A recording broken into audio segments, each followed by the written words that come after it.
Ѓубрето или не се собира, или кога тоа се прави, не е докрај завршена работата. Вака дел од скопјани реагираат на проблемот кој изминатиот период стана речиси редовна пракса во главниот град. Иако на некои локации можат да се забележат празни контејнери, сепак отпадот кој е оставен до нив го узурпира и просторот за движење на пешаците.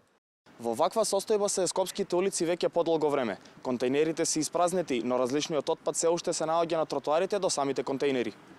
За начинот на кој се собира отпадот во Скопје, има и бројни реакции на социјалните мрежи, на кои се споделуваат фотографии од празни контејнери и смет околу нив. Дел од граѓаните се жалат дека отпадот не се собира навремено, а проблем за нив е и тоа што на некои локации, каде веќе има изградено нови згради, има премалку контејнери кои не можат да ги задоволат потребите на граѓаните.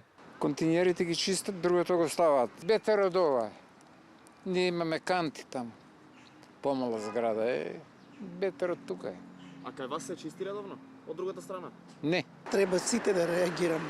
Гледам кај се контејнерите, несобрани така стојат. А контејнерите празни се? Не, пуни се. Пуни се кај не, а кај се сад поред нив. Последно време гледаме дека се натрупува многу отпад околу контејнерите.